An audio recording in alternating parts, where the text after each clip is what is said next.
So among the final remaining cases is one dealing with the statute of limitations on challenging federal regulations. That case brought by a North Dakota truck stop challenging the Federal Reserve's regulations of maximum debit card swipe fees. Okay, another decision expected tomorrow deals with the First Amendment and social media, specifically the constitutionality of state laws in Texas and Florida designed to prevent social media giants from blocking political views. And then there's the big one. Former President Trump's immunity case.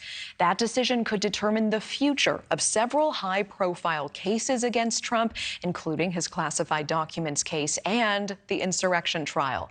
Joining us now to break it all down is Zach Schonfeld, reporter at thehill.com. It's good to see you again, Zach. We have to start with the big one, presidential immunity. So many people waiting on this. First, can you please just refresh our audience on the importance of this decision? What is at stake here? Absolutely, Natasha. This is a case that could really impact all of Donald Trump's criminal cases that have not yet gone to trial.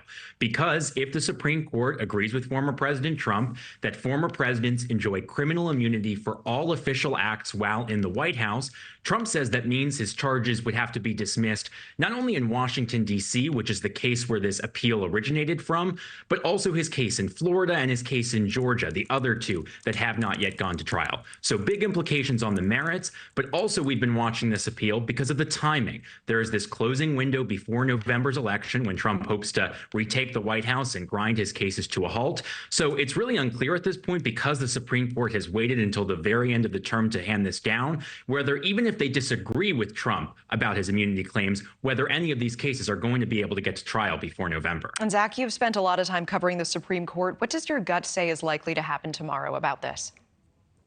At oral arguments, it seemed that there was a majority of justices who wanted to carve out some sort of immunity. So I'm not sure exactly how they're going to articulate that test, but that would suggest that they're not going to affirm these lower court rulings that have just completely rejected Trump's arguments and said that there's no criminal immunity at all for former presidents. But I think at oral arguments back in April, the justices were really testing all of the different extreme hypotheticals that have been coming up in this case. And so I think they seem to want to go into a middle ground. So effectively, what that's going to mean for Trump is this battle would then go back to a lower court, where then they'll try to figure out whether the allegations in his indictments, whether they meet the Supreme Court's test that they're going to hand down in the morning. And the bottom line is that would give him easy pathways just to continue delaying these cases. Understood. Any indications as to how the court may rule on the cases involving social media restrictions?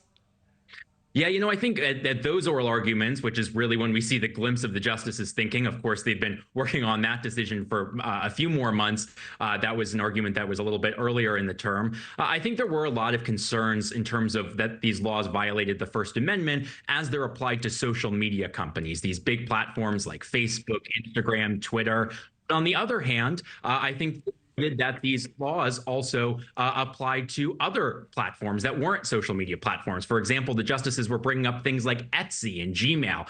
So I'm not sure exactly where the justices are going to come down, because I think they thought there were concerns in some areas, but not others. I really want to ask you, I want to rewind to this week, a decision that came down, the High Court overturning the Chevron doctrine. This is 40 years of precedence here.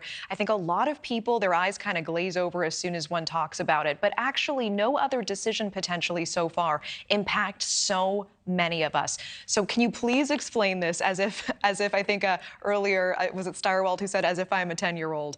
Does this defang the EPA and FDA's ability to regulate things like food safety and clean water, toxic things in our products? What are the lasting implications of this?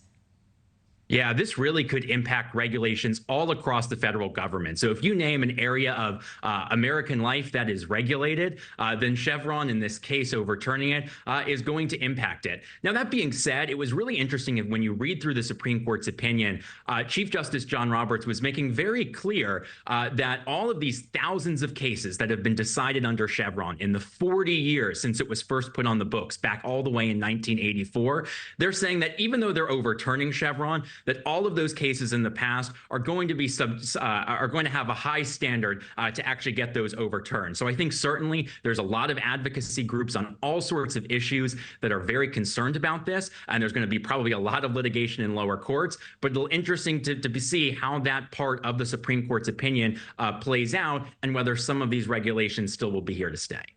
Thank you for watching. Go to newsnationnow.com to find News Nation on your television provider. And don't forget to click the red subscribe button below to get more of News Nation's fact-driven, unbiased coverage.